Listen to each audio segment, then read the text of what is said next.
I decided to ring out Pride this year with a bang. And we, partially because of the non-binary panel that we had on the companion, which I think I hopefully, and I've gotten emails already from people that said, thank you so much for that interview. It was very informative, or it made me feel like I wasn't alone. So that was really awesome.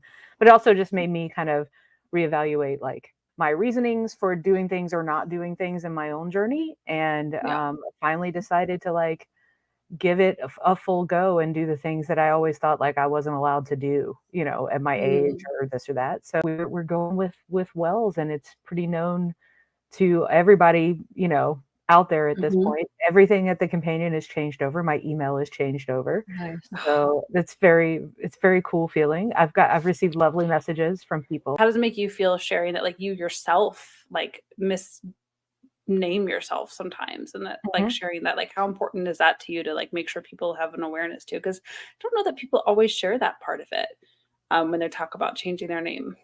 Yeah, I think it's incredibly important to give everyone grace with, as long as, I mean, you know, the people that are embracing of it and accepting of it and encouraging of it and celebrating it, and those people are not the people that are trying to do something malicious. And hopefully you look at yourself that way too. When it comes to yourself,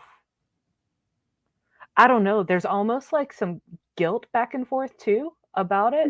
Like, oh, am I just tossing this name away? Like what, you know, like there's some of that too, which is really interesting, and it's really weird. And like, I'm still exploring where all of that is coming from, you know? Like I'm not there yet with it, or I haven't figured that out yet. But, you know, so I'm trying to look at it that way with myself too.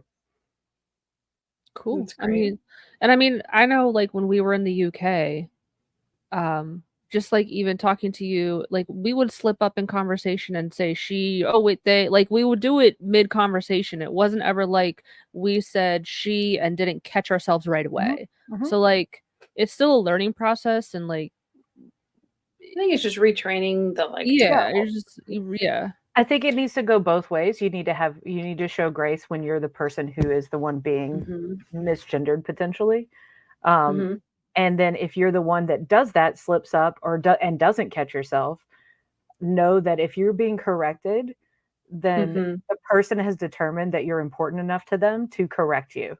And it's not out of a mean space, because if somebody I don't give a shit about misgenders me or whatever, I don't do anything about it.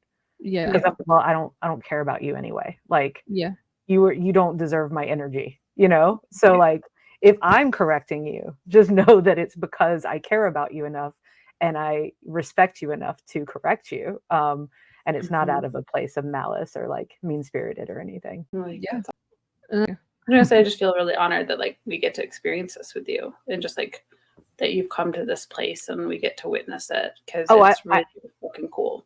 I don't think it would have happened without you two. Like know that. Like I literally don't think that I would be in the same place with it without like this space and everything that has come from this space and all the conversations and, you know, all the everything. So just know that about the two of you too. It's pretty special. Love that. Love it. Okay, I'm gonna cry, but I don't want to cry.